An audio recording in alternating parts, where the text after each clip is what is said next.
Vale, pues nada, para los que nos estáis escuchando, a mí me gustaría, si me permites, Estela, hacer una presentación como se merece, porque tenemos la suerte y sobre todo el tiempo que te hemos robado. Entonces, pues bueno, me gustaría hacer una pequeña, nada, son 4 cositas de todo el trabajo y bueno, y para presentarte quién eres. Y luego, si quieres, comenzamos, ¿te parece? Vale, perfecto. Bueno, pues mira, pues tenemos el honor y la suerte y todo de tener hoy a la doctora Estela Lorenzo, que es licenciada en Medicina y Cirugía, es integrante de la unidad de endometriosis y grupo de trabajo del dolor de pélvico crónico, también es profesora, si me equivoco, por favor, corrígeme, en la Universidad Complutense de Madrid y coordinadora de... No, soy profesora del máster de fertilidad, no soy profesora Vale, asociada. No. vale, perdón. Pues bueno, del máster y también coordinadora del grupo de trabajo de dolor pélvico crónico de la Sociedad Madrileña de Ginecología y Obstetricia. Además, estás en el equipo multidisciplinar del Hospital 12 de Octubre. Eso ¿Todo es. correcto? O sea, de verdad, es una suerte contar contigo durante esta jornada, durante esta tarde para poder hablar sobre algo que nos afecta mucho a las personas que sufrimos de endometriosis. Y bueno, pues sí que me gustaría que dijeras un poco, dejarte hablar, ¿no? Pues si quieres decir algo más y si quieres empezamos a hablar te voy haciendo preguntas, ¿no? Vale. Bueno, yo creo que aquí todas las que estamos en el foro, por lo menos conocemos algo de endometriosis, ¿no? Entonces sí que me gustaría que este tiempo que vamos a hablar, dedicarlo un poco a ver cómo va cambiando, cómo ha cambiado un poco el concepto de la enfermedad, ¿vale? Porque, bueno, pues yo que casi prácticamente desde que terminé la residencia me he dedicado a la endometriosis, pues sí que he visto a lo largo de mis años de profesión cómo hemos ido cambiando. Al principio veíamos que era una enfermedad, pues la considerábamos muy de origen ginecológico, muy circunscrito todo a la pelvis, al aparato genital. Entonces, claro, la solución pasaba por cirugía, por cosas muy locales, y a lo largo de los años hemos ido viendo, pues muchas veces los profesionales llevados por lo que nos contabais las pacientes, ¿no? O sea, veíamos que efectivamente es una enfermedad ginecológica, pero llegaban nuestras consultas pacientes que tenían pues no solo dolor de regla, sino dolor entre regla, no solo dolor pélvico, sino dolor generalizado, no solo dolor, sino también síntomas intestinales, no solo síntomas intestinales, sino también fatiga, niebla mental, una serie de alteraciones metabólicas, etcétera, etcétera. Entonces, sí que me gustaría hablar un poco de este cambio de paradigma que hemos ido viendo, ¿no? Sobre todo yo lo he visto porque desde muy joven me he dedicado a la endometriosis y entonces ha ido cambiando muchísimo el concepto y el conocimiento que tenemos de la enfermedad. A mí me gustaría, si es posible, antes de hablar sobre todo bueno, esto que ya se está viendo y que se está estudiando, un poco contextualizar y qué considera usted que es el dolor crónico, o sea, qué entendemos por eso. Claro. Vamos a ver, la endometriosis es una enfermedad que tradicionalmente la hemos ligado al dolor. O sea, todo el mundo sabe que la endometriosis se ha ligado al dolor de regla, ¿no? O sea, al dolor cíclico. Lo que pasa que, claro, llega un punto, y eso muchas veces en la evolución de la enfermedad las mujeres nos lo cuentan, que ya no solo duele con la regla, o sea, que empieza a doler de manera constante, ¿no? Al principio es una enfermedad que duele muchísimo con la regla, pero es una semana al mes. Poco a poco ese periodo de dolor se va extendiendo de tal manera que empieza a haber dolor entre reglas y no solo dolor de regla, sino dolor con las relaciones, dolor con la deposición, etcétera, etcétera. Y eso es lo que nosotros en medicina llamamos dolor crónico y en concreto dolor pélvico crónico, ¿no? Que es un poco el inicio de la generalización del dolor en la endometriosis. Entonces, el problema es que nosotros tenemos, o sea, no solo los pacientes, sino también muchos profesionales, tenemos en nuestra mente, ¿no? En nuestra cabeza, el concepto de dolor agudo. El dolor agudo es algo que es necesario, es un mecanismo de defensa que tenemos. Es decir, si yo dejo el dedo y me hago un corte, pues se genera una señal, un impulso nervioso que llega hasta mi cerebro, informa a mi cerebro que aquí hay un problema y genero otra señal nerviosa y hago una conducta evitativa. Eso es bueno. Si no tuviéramos eso, ese mecanismo de defensa, pues probablemente nos iría mal en la vida. ¿Qué ocurre? Que el dolor agudo es bueno, pero el dolor crónico ya no tiene nada que ver con esto, ¿de acuerdo?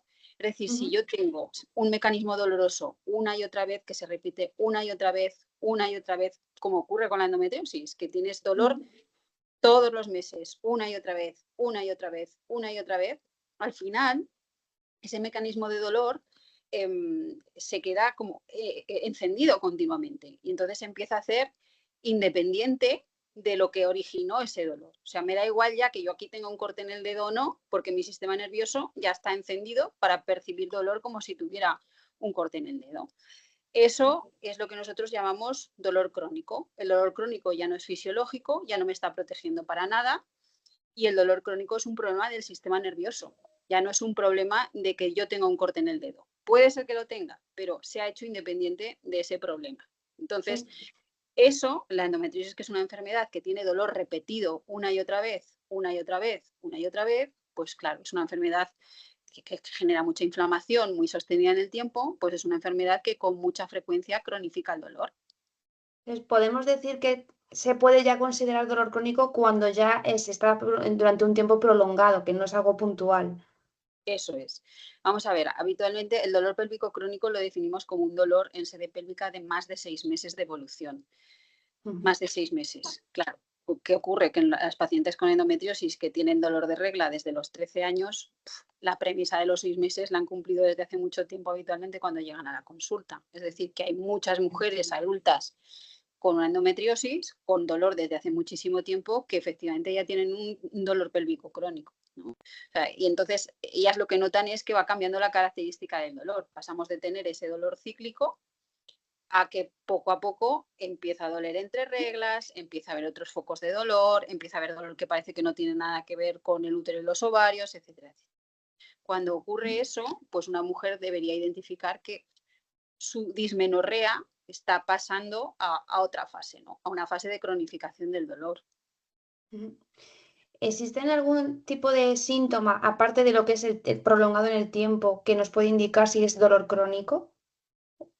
Aparte del prolongar en el tiempo, es un poquito lo que os acabo de decir. O sea, empieza al principio ese hiperestímulo del sistema nervioso de percepción del dolor es como más local y empieza a aparecer ese dolor entre reglas.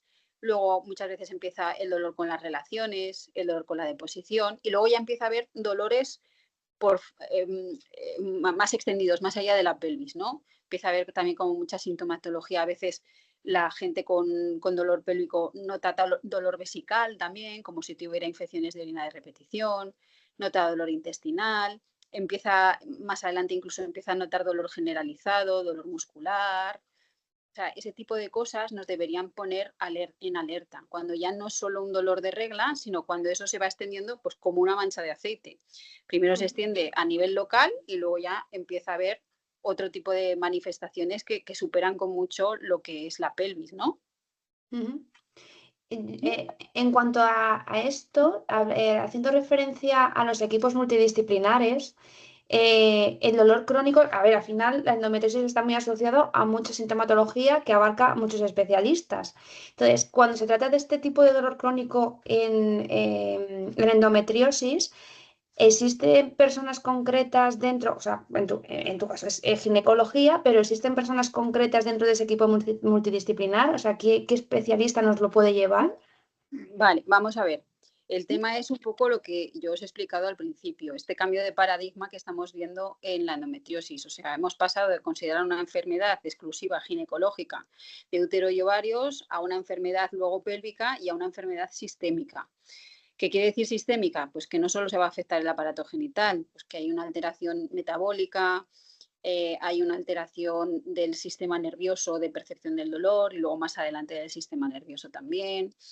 Entonces, ¿Qué significa? O sea, significa que si tenemos una enfermedad que tiene muchos síntomas, que afecta a muchos sistemas de nuestro organismo, pues vamos a tener que manejarla entre varios profesionales, ¿vale? Entonces, sí que lo sabéis, las unidades de endometriosis pues habitualmente cuentan con ginecólogos, pero no solo con ginecólogos, cuentan también con fisioterapeutas y rehabilitadores, porque también es muy frecuente el dolor muscular, sobre todo de suelo pélvico, pero también de la pared abdominal, de la región pélvica posterior, de los piramidales, incluso hipertonos diafragmáticos. Entonces, el papel de la fisioterapia y la rehabilitación es muy importante.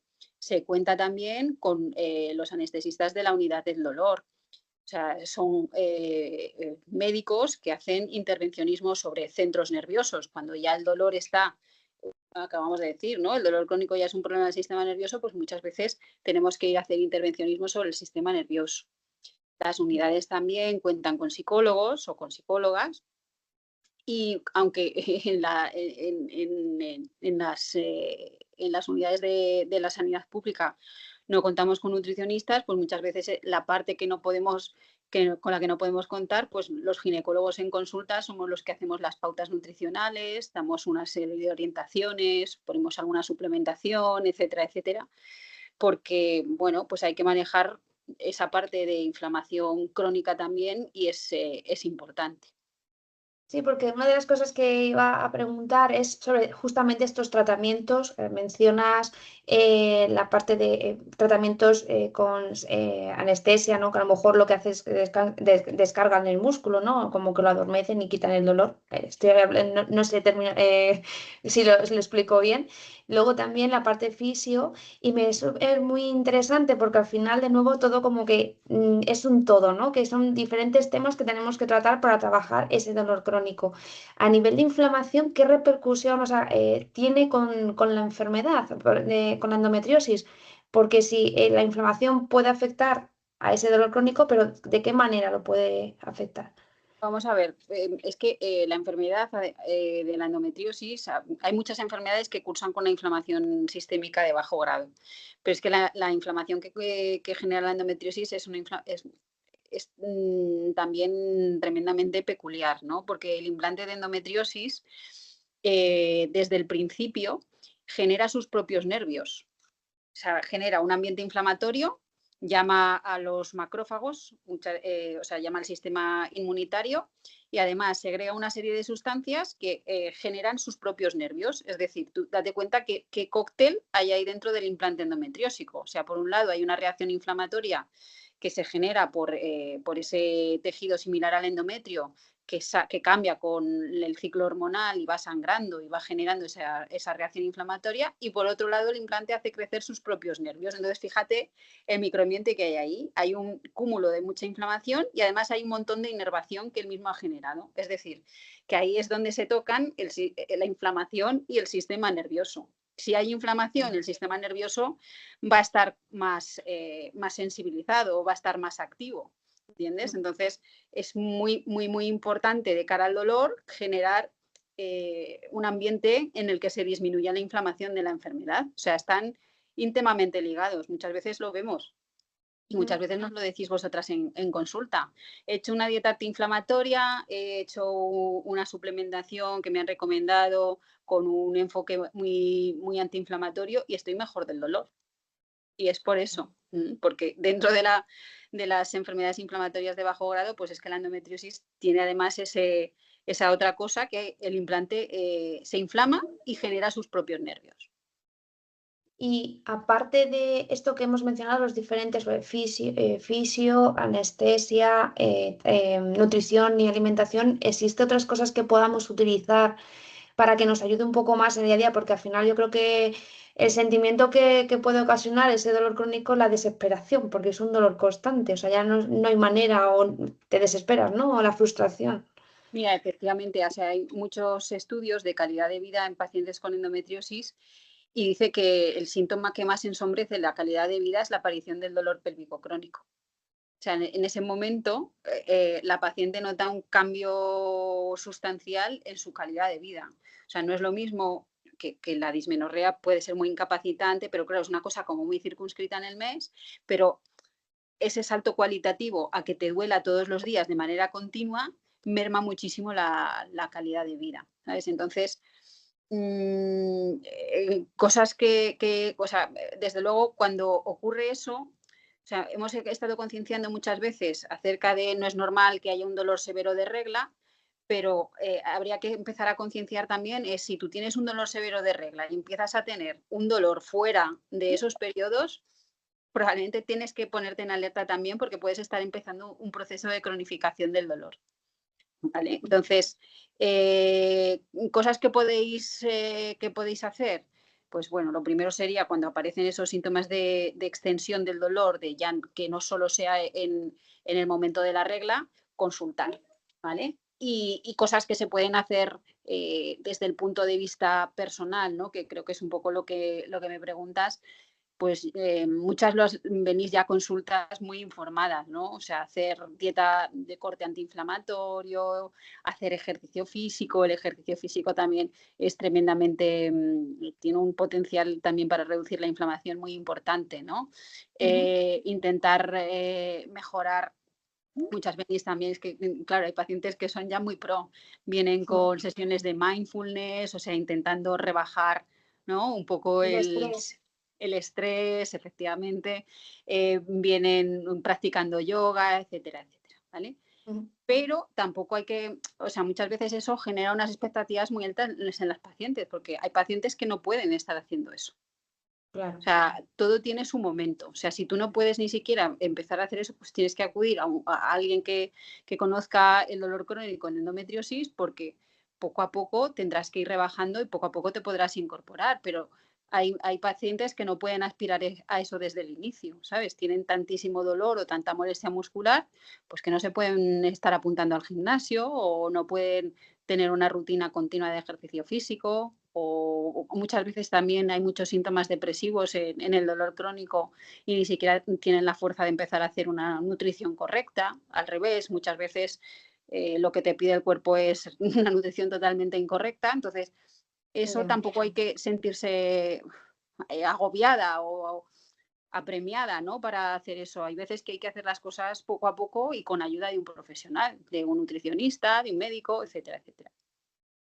Y sí, no ha mencionado, porque ya hicimos en anteriores, en otra ocasión, hablamos también sobre el famoso NESA, y sé que lo trabajas también, que tenéis el aparato, y bueno, no sé también si a lo mejor también como un posible tratamiento en el que se pueda utilizar, qué efectos hace, qué es lo que hace eso. Mira, o sea, lo quiero aclarar, en el centro público no lo tenemos, o sea, muchas Sí, veces pues, perdón, eso que no lo he dicho. necesitamos, bueno, poco a poco las cosas en los centros públicos se van moviendo lentamente, intentamos moverlas, o sea, poco a poco vamos consiguiendo más cosas, ya hemos conseguido muchas cosas, pero bueno, nos costará, pero ahí estamos, ¿vale?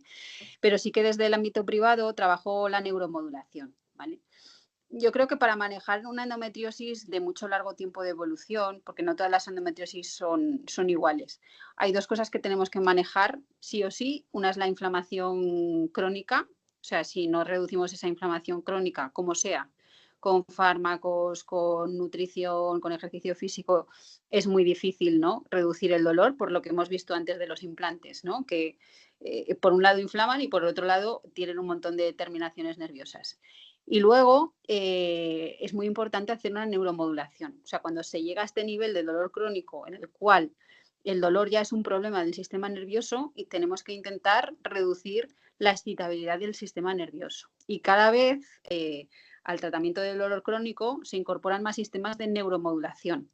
Neuromodular significa cambiar la actividad del sistema nervioso. Hay muchas cosas que cambian la actividad del sistema nervioso. Pueden ser desde fármacos, pero también puede ser un olor, puede cambiar la actividad de tu sistema nervioso, una imagen, etcétera, etcétera, ¿vale? Pero desde el punto de vista de tratamiento, muchas veces se intenta neuromodular a través de energías, a través de corrientes eléctricas, bien periféricas, como es el caso de NESA, o sea, o bien centrales. También tenemos neuromodulación central a nivel de cerebro, bien por corrientes o bien por terapia magnética, ¿vale? Entonces, En los tratamientos del dolor crónico neuropático es muy importante también la neuromodulación central. Cualquiera de lo que sea neuromodular y reducir la inflamación va a ir muy bien para el tratamiento de esas endometriosis que ya no solo son una enfermedad pélvica, sino que han ido un poquito más allá.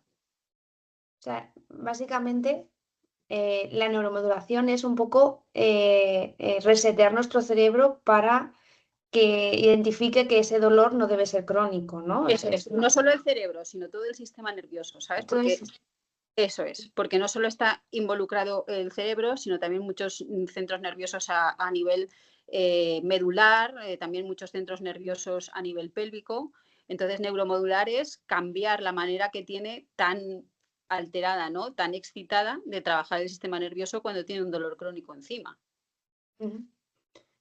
La verdad que existen las vías, es verdad que al final esto, al ser una endometriosis, una enfermedad tan multidisciplinar, muchas veces nos agobia el que tenemos que mirar muchos temas, nos hacemos especialistas nosotras mismas para saber qué podemos trabajar y también que nos cuentes, Estela, estas posibilidades también, pues bueno, nos abre un poco la vía de adaptar lo que podemos asumir, claro. Y luego ir viendo, porque como hemos dicho, cada cuerpo es totalmente diferente y a lo mejor hay veces que no podemos hacer ciertas cosas y otras veces sí. Entonces, bueno, yo creo que es ir viendo, ¿no? Poco a poco. Vamos a ver, yo y mi maestro en endometriosis, que es el doctor José Luis Muñoz, que es la generación de antes o sea, son el formador de la unidad de endometriosis del 12 de octubre, siempre decía que el tratamiento de la endometriosis tiene que ir cortado como un traje a medida para la paciente. Y ya de esto hace tiempo, fíjate. Y eso es verdad, pero es que además, voy a decir todavía más, tiene que ir cortado como un traje a medida para cada paciente y en cada momento de su vida. Porque la endometriosis es una enfermedad que nos va a acompañar a lo largo de muchísimos años de nuestra vida. Entonces, no podemos tratar igual la endometriosis de una paciente de 25 años que tiene muchísimo componente inflamatorio, pero igual no tiene tantísimo componente de afectación del sistema nervioso, que una paciente de 47 años que ya está perimenopáusica, que tiene otro nivel hormonal completamente distinto, igual ya no tiene tanto componente inflamatorio, esa endometriosis ya no es tan joven, entre comillas, pero tiene más componente de fibrosis, tiene más componente de dolor, de dolor crónico, etcétera, etcétera. Entonces, el traje a medida tiene que ser para cada paciente y en cada momento. Y luego, pues, por ejemplo, existe pues, lo que acabas de decir tú. O sea, hay momentos de la vida en los que una paciente pues, no puede estar haciendo el ejercicio físico que igual le gustaría. Bueno, pues tendremos que adaptarlo. O sea, tendremos que adaptar, tendremos que hacer movimientos, tendremos que hacer estiramientos, ejercicio de respiración, tenemos que ir adaptándonos un poco a esa paciente, para esa paciente a lo largo de toda su vida. Ir cambiando muchas veces el tratamiento hormonal, o sea, no es lo mismo eso, el nivel hormonal de los 25 que el nivel hormonal de los 35 que el de los 45, no es lo mismo querer quedarse embarazada inmediatamente que no querer quedarse embarazada. Y luego es una enfermedad que puede tener tal cantidad de síntomas que hay que ver un poco qué síntomas son, ¿no? Y individualizar en cada paciente. Hay gente que tiene muchísima, fíjate, hay gente que tiene muchísima clínica digestiva y muy poquita clínica ginecológica. Eso existe también, ¿sabes? Entonces, es una enfermedad que es complicada y es una enfermedad donde la individualización del tratamiento, que es a lo que va a ir la medicina, o sea, hasta ahora, pues, esto va a ser la medicina del futuro, poder analizar qué tipo de endometriosis tú tienes, pero ya no a nivel ecográfico o no a nivel anatómico, sino si en tu caso qué tipo de inflamación tienes, qué tipo de receptores hormonales tienes e ir adaptando un poco el tratamiento. Eso será el futuro, ¿no? La medicina va un poco hacia ahí. Hemos tenido tratamientos como muy rodillos, que era pues esto para todos, y claro, todo esto para todos, pues había un porcentaje en los que obviamente sentaba bien y había mucho porcentaje de gente en la que por motivos que empezamos a conocer, pues sentaba mal, ¿no? Entonces eso va a ir cambiando afortunadamente para nosotros y para vosotras. Pues sí, la verdad que sí, porque cada una, al ser tan diferentes, el que se nos centre a la individualizado es algo que nos ayuda un montón por eso mismo, ¿no? Que al final también como la sintomatología es totalmente diferente, aunque tengamos a lo mejor estadios más como los más complejos, pero luego no tenemos sintomatología, o luego otros están fatal. Entonces es genial que los especialistas se puedan adaptar a nosotras. Si le parece bien, voy a hacer una serie de preguntas, o sea, le voy a hacer preguntas de lo que nos están Sí, escribiendo en el chat, lo que porque han ido queráis. preguntando, si os surgen más preguntas, las vamos a ir resolviendo. O sea, tenemos esta media horita para dedicaros a vosotras y a vosotros y lo que necesitéis os vamos a ir respondiendo.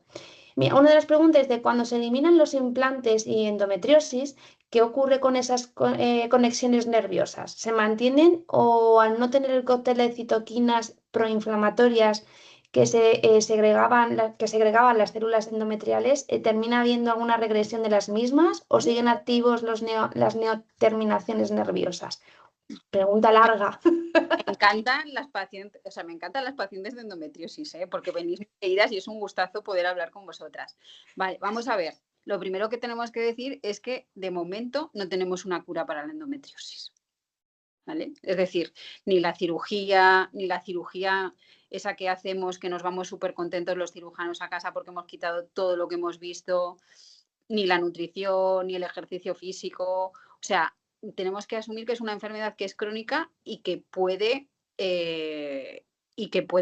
a pesar de utilizar los mejores fármacos, las mejores pautas nutricionales, la mejor cirugía, puede volver a aparecer. Entonces, claro, cuando nosotros quitamos el implante, sí que quitamos muchísima carga inflamatoria. Eso o sea, es de lógica, ¿no? O sea, estamos quitando mucha carga inflamatoria y, por tanto, la mayoría de las veces lo que vemos es que hay un alivio. El problema es que muchas veces hay parte de enfermedad microscópica que no vemos y entonces a la larga puede volver a reaparecer a pesar de haber hecho una cirugía muy, muy intensiva, ¿no?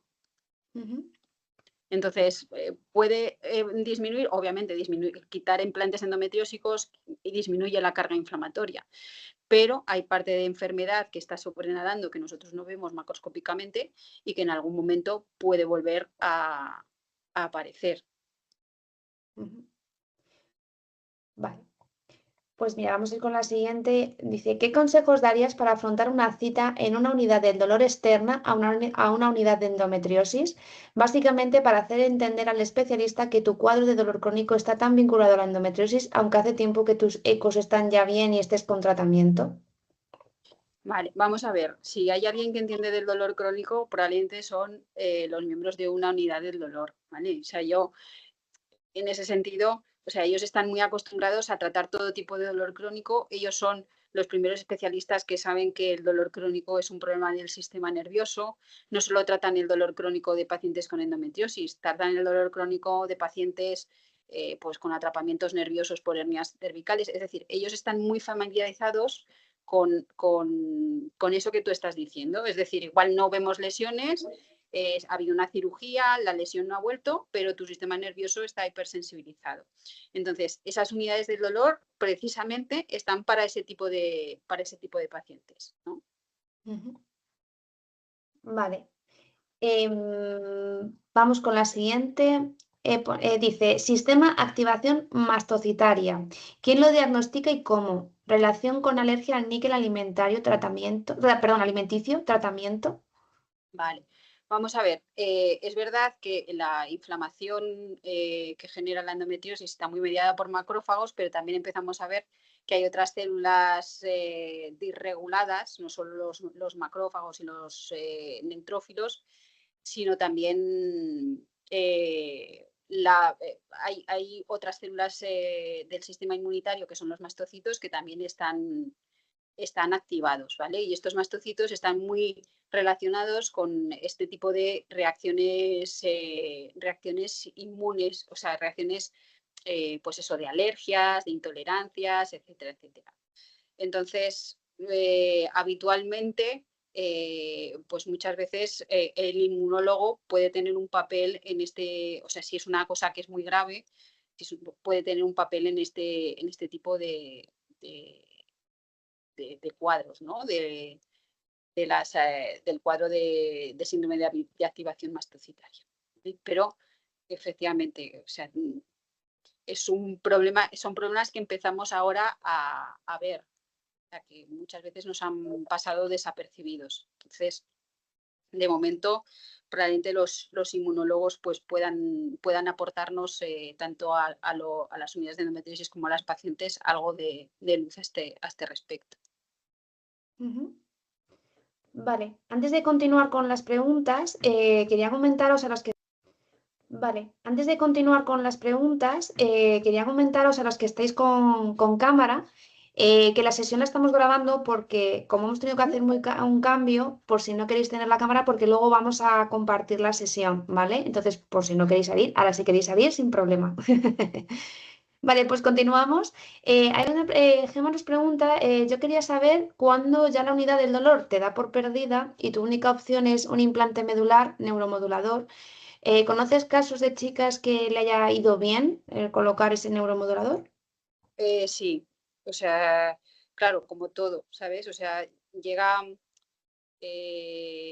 un momento efectivamente en el que hay veces que el sistema nervioso está tan sensibilizado que tenemos varias pacientes en las cuales se utiliza un neuromodulador implantado, ¿no? Que lo que hace es neuromodular continuamente. O sea, en lugar de ir a una sesión de neuromodulación mediante electricidad y luego volverte a tu casa, lo llevas implantado y entonces está neuromodulando centros nerviosos, sobre todo a nivel de la pelvis, está regulando continuamente. ¿Que hay casos de éxito? Sí, o sea, si me preguntan si yo conozco, sí, yo conozco casos en los que ha ido bien. Pero claro, depende mucho de qué cuadro hay, o sea, a qué nivel está el dolor, etcétera, etcétera. ¿Vale? Porque claro, esto lo tenemos que implantar pues, en un centro nervioso concreto, o sea, no es un neuromodulador cerebral continuamente, es un neuromodulador de toda la médula continuamente, sino hay que estudiar cada caso, como hemos dicho antes, o sea, hay que individualizar mucho, pero si me preguntan si yo conozco pacientes que están mejor sí. Al final, yo creo que esto es, como voy a decirlo así, un tratamiento más, ¿no? Y lo que dice la doctora es adaptarlo a nuestro cuerpo, porque hay cosas que nos pueden funcionar y a otras personas sí. Y bueno, estoy probándolo en el caso que se pudiera hacer, ¿no? Que los especialistas lo determinaran. Otra pregunta, bueno, Marta comenta, mi experiencia no ha sido esa. Tengo varias fuentes de dolor crónicos por lesión en la cadera y la endometriosis no la estaban metiendo en la coctelera. Están más centrados en las secuelas del problema de la articulación de la cerda, que se solapa también con otros problemas musculares asociados a la endometriosis. Yo soy una paciente con 35 años de trayectoria. Bueno, el problema que tenemos, no siempre, que al final son tantos años padeciendo esto. Claro. Claro, vamos a ver, el otro día también, o sea, por eso es importante que conozcamos que cuanto antes, ¿no? Identifiquemos síntomas de cronificación del dolor, mejor. Primero porque nos ahorramos un montón de años de sufrimiento y luego es mucho más fácil revertir un dolor que tiene menos años de recorrido que uno que tiene más años de recorrido. Claro, hay pacientes complejísimas. Pues hay pacientes que tienen per se una alteración propia en su estática pélvica, pues porque tienen una displasia de cadera desde el origen, etcétera, etcétera, y claro, ya su estática pélvica es distinta y la contractura muscular que pueden generar por una endometriosis se ve agravada porque su estática pélvica no es la correcta y entonces sus músculos están funcionando de una manera que no es la fisiológica.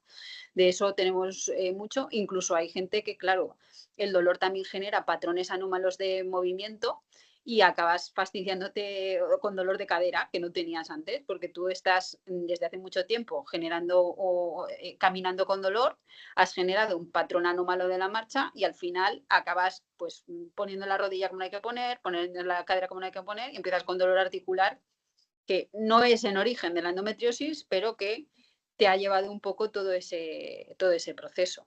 Entonces, claro, eso ya son pelvis muy complejas, pelvis que o bien porque haya un problema de base de la cadera o bien porque se haya generado por un patrón, pues muchas veces se benefician mucho de un fisioterapeuta que tenga mucha experiencia, o sea, no solo de suelo pélvico, sino un poco de que integre pues cómo es tu posición, cómo es tu postura, cómo es tu patrón de marcha, etcétera, etcétera. Vale.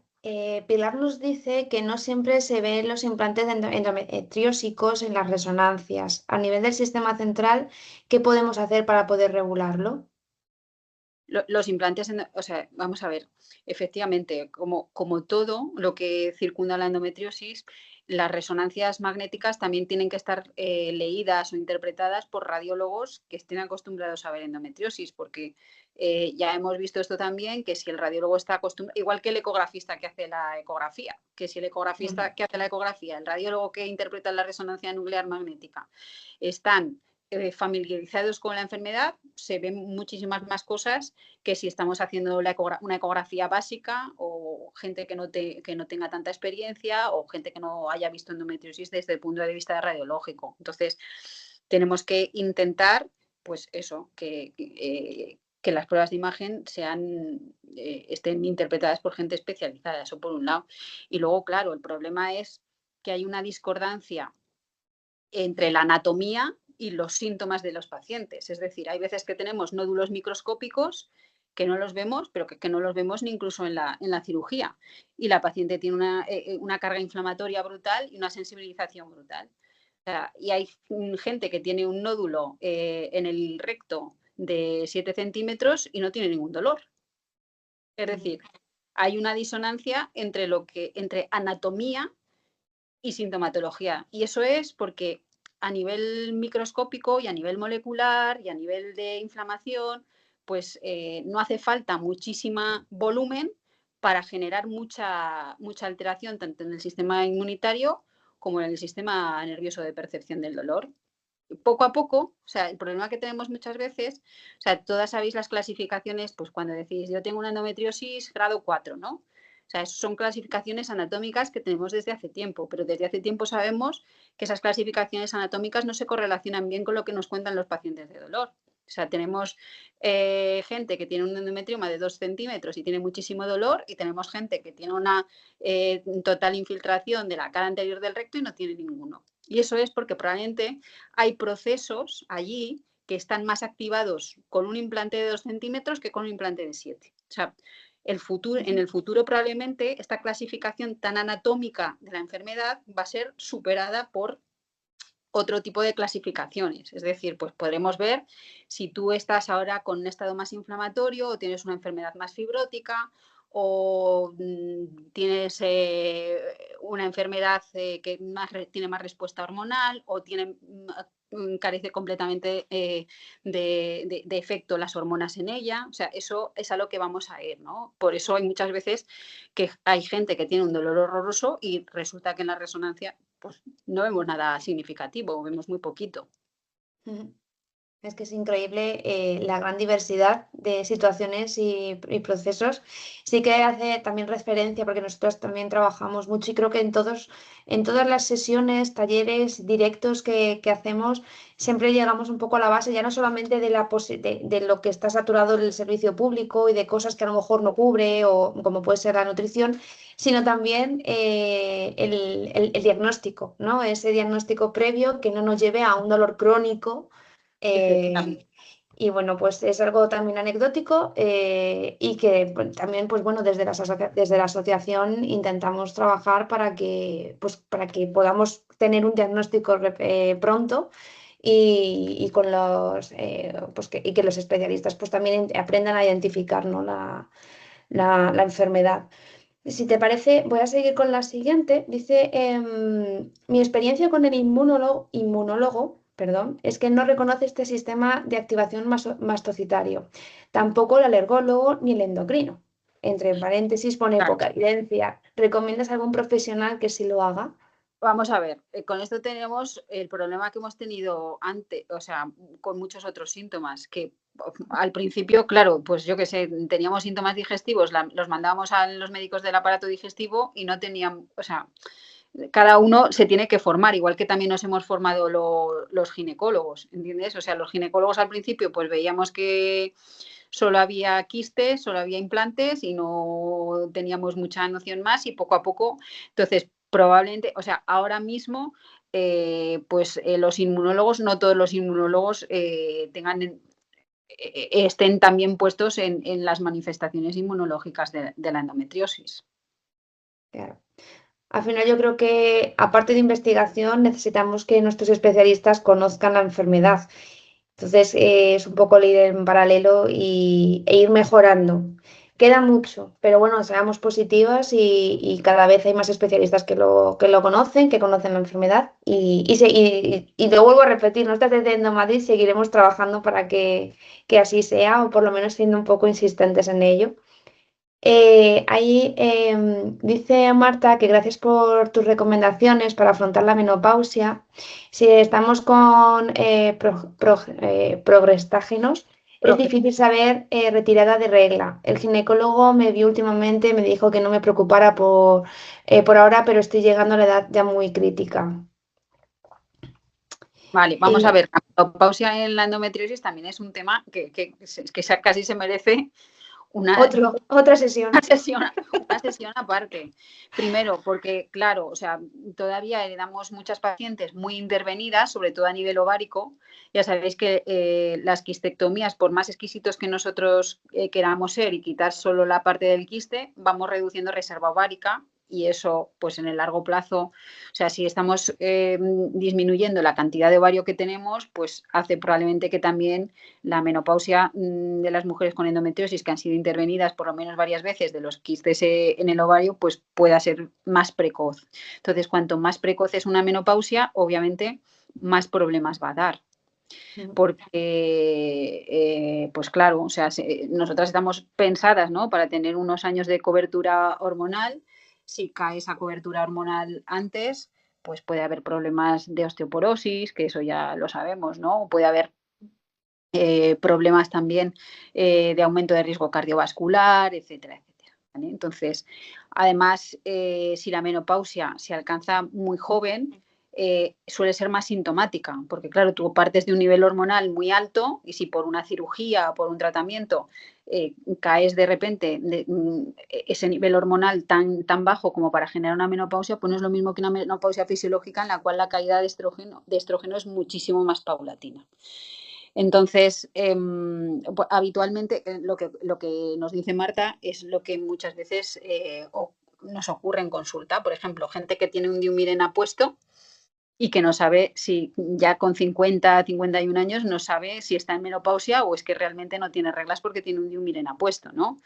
Entonces, muchas veces hace falta hacer una analítica hormonal a esa paciente con el diumirena para saber si realmente está en menopausia o no, incluso corroborarlo con otra analítica para una vez que retiremos el DIU, estar seguros que el nivel hormonal es menopáusico, porque ya sabéis que habitualmente la parte hormonal de la enfermedad se ve muy beneficiada con la caída natural del estrógeno de la menopausia, claro, obviamente. O sea, que no significa que hay otros síntomas o sea, que una mujer con endometriosis, por ejemplo, si tiene un dolor muscular de suelo pélvico, pues ese dolor muscular de suelo pélvico no suele desaparecer solo por la caída hormonal. O sea, desaparecerá la parte de molestias que se debían puramente a la parte de implante que responde a hormonas, pero que las mujeres con menopausia pueden seguir con otro tipo de dolor, que es lo que muchas veces nos preguntáis, ¿no? O sea, he entrado en menopausia, estoy mejor, pero no estoy bien del todo. Pues porque hay dolores que se generan en la endometriosis que no tienen un origen hormonal. Ya. Vale. Em, Aquí va una pregunta un poco más técnica, nos dicen. ¿Cómo ves el futuro del diagnóstico, pronóstico y tratamiento personalizado? Si ves factible a medio plazo que los nuevos conocimientos de riesgos genéticos o epigenéticos van a poder ser implementados en la práctica clínica. Mira, pues ya hace poco, me imagino que, no sé, alguna que me siga, pues igual lo vio, estuve en el Congreso Europeo de la Sociedad Ginecología, ¿no?, que está relacionada con la endometriosis y los trastornos uterinos, y allí ya se habló del test de endometriosis en saliva. O sea, eso ya está comercializado en algunos países, para que lo sepáis, y pues probablemente en un plazo no muy largo vaya a estar comercializado aquí, ¿vale? Entonces, para que veáis que este tipo de conocimiento pues tarda, claro, pues desde que se genera un conocimiento de una cosa que ocurre a nivel, a nivel muy pequeñito, ¿no? A nivel de ARN, etcétera, etcétera. O sea, tiene que llevar sus ensayos clínicos, etcétera, etcétera, antes de que se pueda comercializar. Pero claro, si no ha habido esa primera parte de investigación, que eso está oculto, ¿no? O sea, muchas veces es investigación muy básica que los pacientes no ven, que parece que no llega, pues mira, al final hay algunas cosas que sí se materializan. Y luego lo ideal sería eso, pues para esa gente en la que tiene ese tipo de test, esa gente que tiene un dolor de regla muy intenso, pero no somos capaces de ver ningún implante ecográficamente o con la resonancia, pues estaría muy bien que pudiéramos decir, bueno, pues sí, es que tiene, mira, tiene microARN en saliva y sí que tiene, probablemente va a generar una endometriosis. O sea, eso está ocurriendo ahora mismo y probablemente sí que nos vaya a llegar. Y luego ya pues más adelante hay mucho en ahora mismo hay mucha investigación en la literatura, desde qué es lo que ocurre con el flujo menstrual, fíjate una cosa, o sea, estudiando el flujo menstrual de las mujeres, pues vamos a ver si esta mujer que tiene tanto dolor de regla pudiera tener una endometriosis o no pudiera tener una endometriosis, o sea, el futuro va un poco por ahí. En cuanto a las pruebas de imagen, pues fíjate, la incorporación de la inteligencia artificial en una consulta básica, por ejemplo, imagínate que tienes una consulta básica de ginecología y tú haces una ecografía y esa ecografía la lee una inteligencia artificial que es capaz de detectar lesiones muy pequeñitas que igual tú no eres capaz de detectar con el simple ojo. O sea, la inteligencia artificial ahí también va a tener bastante que decir. Existen estudios de microbiota también. O sea, estamos empezando a ver que la microbiota de pacientes con endometriosis o con adenomiosis está alterada. Lo que no sabemos todavía es si hay un patrón que las identifique, pero bueno, pues eso podría evolucionar. Imaginaros, igual ahí hay un patrón, ¿no?, de microbiota que es característico de la mujer con endometriosis. Bueno, pues igual con un análisis de heces también podríamos ver si esa mujer tiene o no. O sea, eso todavía hay que evolucionarlo, ¿eh? Pero por hablar un poco, estamos hablando un poco de cosas, de alguna cosa que ya está comercializada, pero de cosas futuribles que, bueno, que ahí están las investigaciones. Y luego, claro, es que es indispensable tener pruebas diagnósticas a este nivel tan preciso para luego poder generar dianas terapéuticas a ese nivel tan preciso. O sea, tener fármacos que mejoren la inflamación mediada por macrófagos, tener fármacos que la diana sea justamente este microARN. O sea, todo este conocimiento básico al final genera que tengamos dianas terapéuticas que muchas veces sean distintas a los tratamientos hormonales que conocemos, ¿no?, que muchas veces generan tantos efectos secundarios. Hemos visto también la evolución de los tratamientos hormonales. Lo que hacía yo al principio, o lo que se hacía cuando yo era residente, hormonalmente no tiene nada que ver con los tratamientos que tenemos ahora. Al principio ni siquiera teníamos un fármaco hormonal en cuya ficha técnica dijera, este fármaco vale para endometriosis. Eso ha venido mucho tiempo después. O sea, la evolución es verdad que para los pacientes es lenta, pero bueno, que sepáis, probablemente de 5 o 7 años a esta parte sí que está mucho más bullendo, ¿no?, la investigación, el interés de la industria por un tema que al final pues es un tema muy importante, porque daros cuenta que es una enfermedad que no es una enfermedad rara, que la gente no la conoce, que parece que es una enfermedad rara y es una enfermedad que en España sufren más de 2,5 millones de personas. ¿Cómo va a ser una enfermedad rara? Es una enfermedad súper prevalente. El problema es el desconocimiento, ¿no? Efectivamente, pues por eso estas cosas que hacemos, ¿verdad? Así Ujú. en las Como tardes están muy bien, ¿no? Que sí. es generar un poco de, bueno, ¿qué es la endometriosis? Generar curiosidad, ¿no? Ujú. Generar también información pues, para que ahora mismo un adolescente que nos esté oyendo, que tenga una regla que le impide ir al colegio, sepa que eso no es normal. O una paciente que tiene una endometriosis y que ha pasado de tener solo dolor de regla a tener dolor con las relaciones sexuales o dolor todos los días, que sepa que tampoco es normal. Pues sí, además es esperanzador, sobre todo escuchar esto de posibles tratamientos, perdón, tratamientos no, métodos de diagnóstico, sobre todo no invasivos, de fácil diagnóstico y la verdad es que es esperanzador, que sí, que hay pronósticos muy complejos, que lo pasamos mal en el día a día, que se nos generan enfermedades derivadas de... pero bueno, que esto también debemos cogerlo con fuerza de que se está cada vez es más conocida, que se está investigando y que hay cosas bueno, que ya se están incluso ya probando. Cojámonos a ese grito de esperanza, ¿no? Sobre todo para los que vienen, las generaciones que vienen. Y es que es indispensable el diagnóstico precoz, o sea, para evitar Sí. eso, porque ya sabemos cuál es la deriva, o sea, sin tratamiento ya sabemos cuál es la deriva, que es la deriva al dolor crónico, ¿sabes? Entonces, al dolor crónico generalizado. Entonces, todo esto que sea eh, eh, detectarlo en sus fases iniciales y poder cortar el proceso inflamatorio y la sensibilización del sistema nervioso desde el inicio, o sea, es fundamental. O sea, no dejar evolucionar la enfermedad, porque claro, luego ya es muy difícil, que también probablemente cada vez vamos a tener mejores sistemas de neuromodulación, pues para esa gente que ya está evolucionada, o sea que también esa parte de investigación y de neuromodulación también va a ir mejorando para las pacientes que ya llevan mucho tiempo y que ahora mismo pues igual no encuentran tanta respuesta. Claro.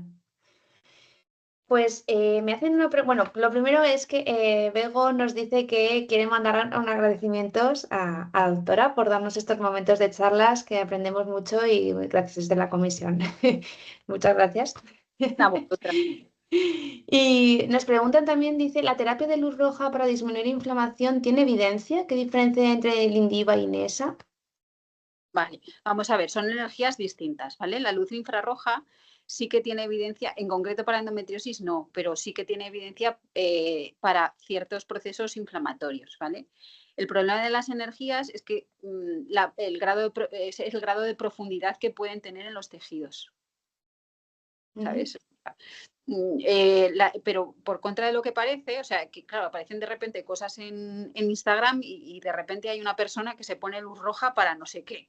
Y parece una Ujú. cosa como muy instagramera y que no tiene Sí. nada detrás, pero para algunas cosas, para algunos procesos inflamatorios, pues hay estudios publicados. ¿Vale? El problema es de las energías es que hay que saber o sea, lo que hacen y la profundidad a la que llegan, ¿no? Y para qué lo quieres. Igual, pues para un proceso de un dolor que tú tienes, pues de un músculo que está muy superficial, pues bueno, igual cierto efecto puede tener, ¿no? Pero no puede servir para todo.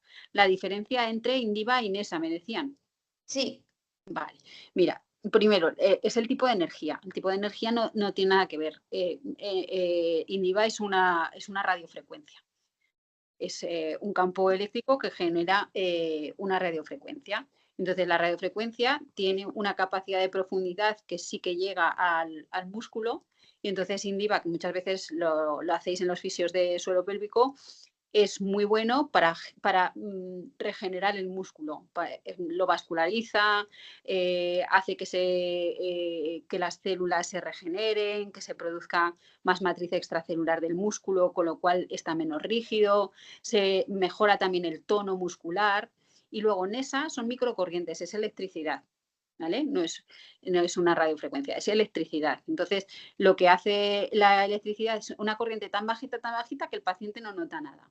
O sea, con Indiva los pacientes notan un poquito, notan calor, pero es un calor agradable, no es un calor de quemadura. O sea, hay otras energías que queman mucho más, ¿no? O sea, los láseres tienen más potencia, por ejemplo, de térmica que el Indiva.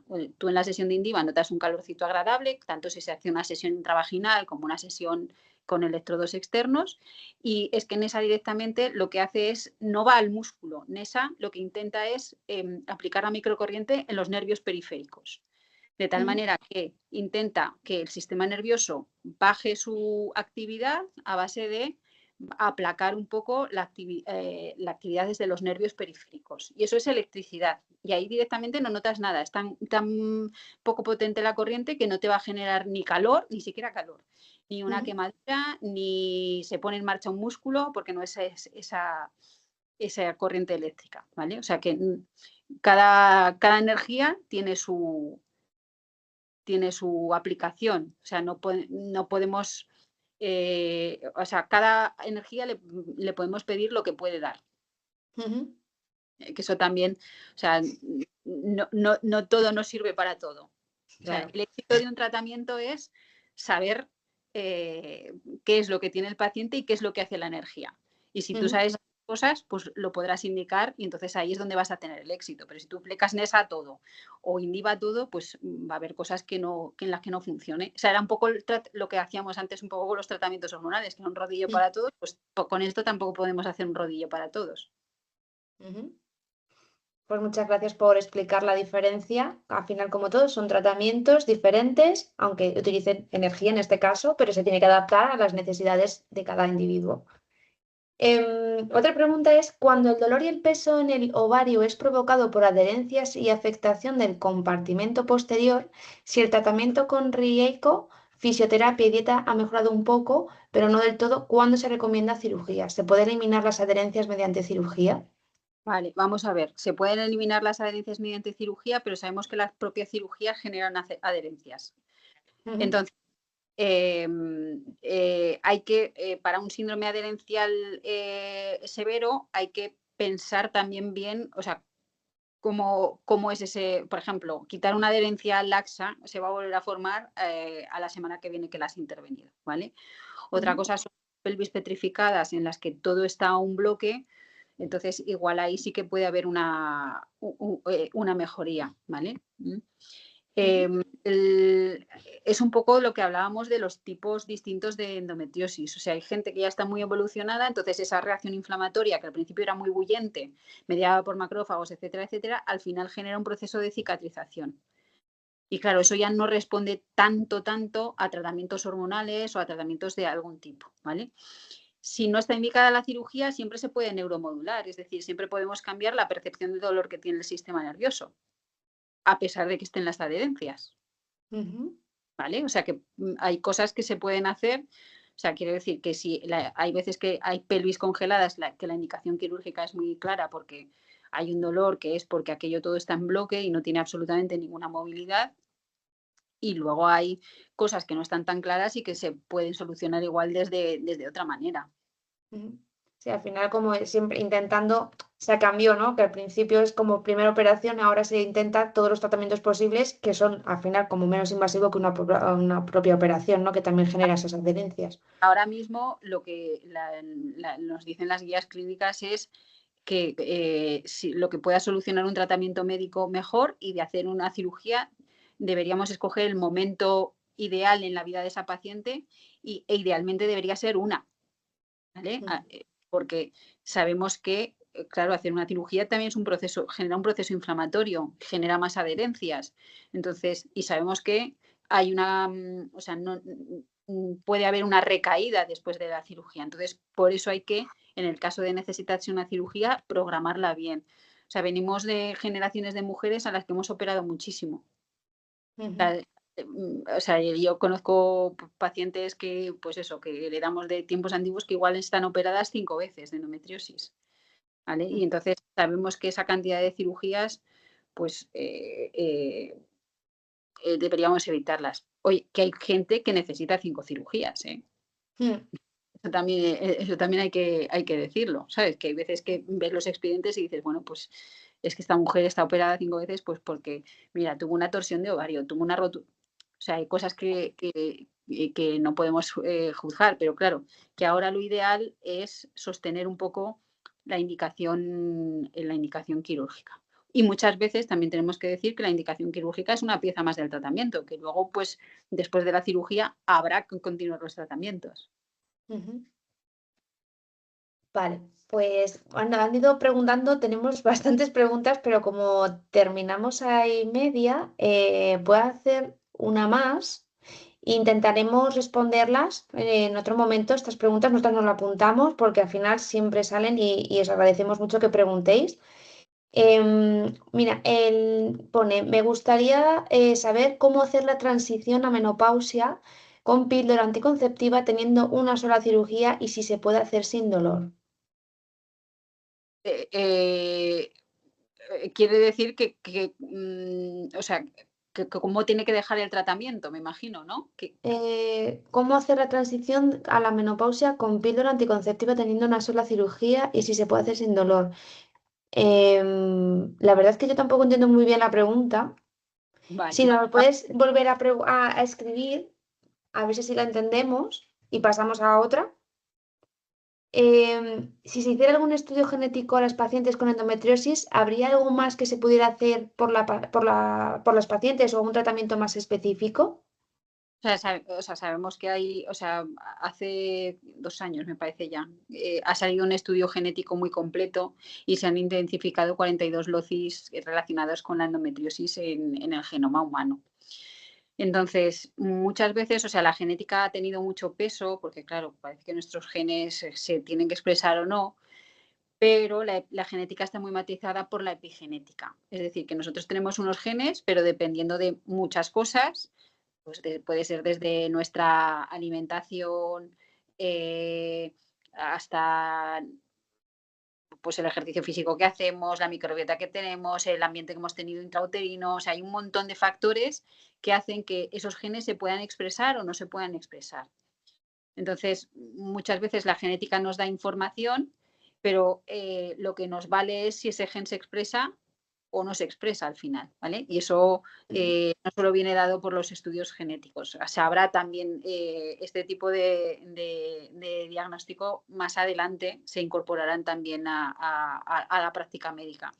Ahora mismo, pues todavía no, o sea, andamos, cada vez hay más, ¿no? O sea, ya hay centros que hacen estudios epigenéticos, no en concreto para endometriosis, sino para alguna otra cosa, pero eso, que no todo es genética, ¿sabes? Que tú puedes tener unos genes, pero luego se pueden expresar o no se pueden expresar.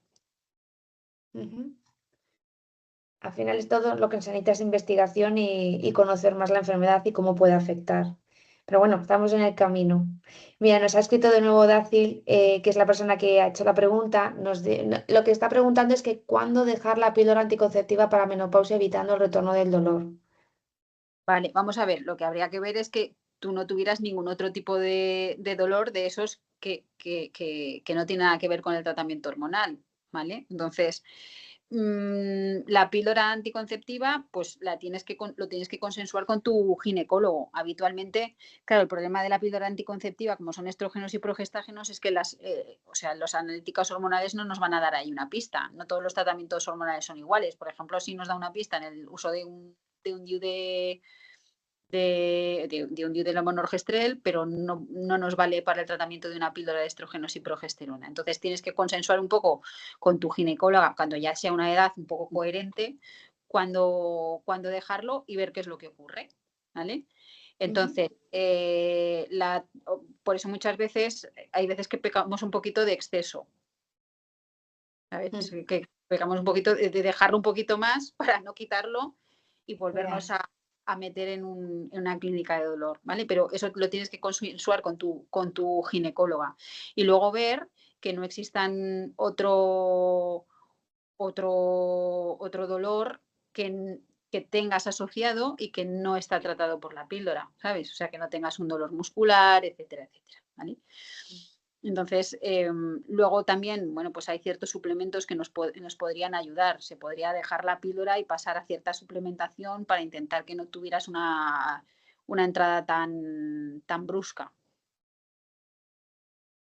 Al En- final, está preguntando que sobre qué, o sea, que cuándo sería la edad con coherencia. Entiendo que el especialista que la lleva será quien determine cómo gestionarlo, ¿no? La edad media de menopausia habitualmente es una horquilla que va entre los 48 y los 52 y la edad media suele ser en torno a los 51 y medio o una cosa así, ¿vale? Entonces, pues más o menos en esa edad.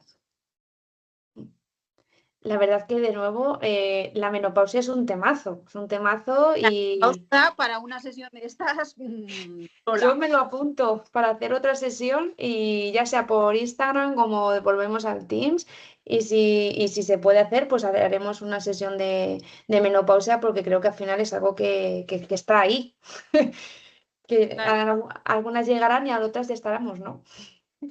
efectivamente. Y ya digo, como hay también menopausias que son mucho más sintomáticas por los tratamientos, ¿no? que hemos tenido que implementar por la endometriosis, pues claro, es un tema que preocupa mucho.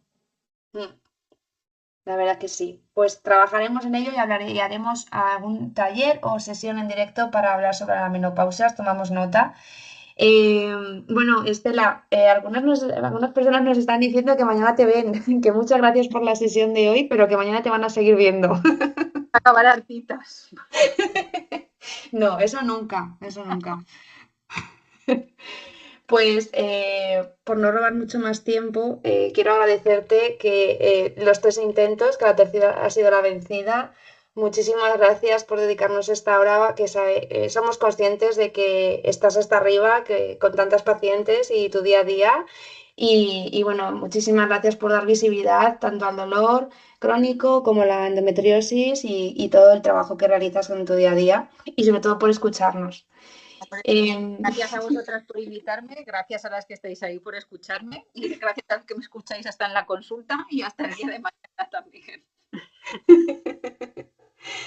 Pues muchísimas gracias. Intentaremos también ir respondiendo las preguntas. Cualquier cosa, duda que tengáis, estamos a vuestra disposición. Podéis escribirnos un correo al correo de endomadrid@endomadrid.org y estaremos encantadas de responder. Y si no sabemos, no os preocupéis que os diremos a quién preguntar. Pues voy a dejar de grabar la sesión un segundo.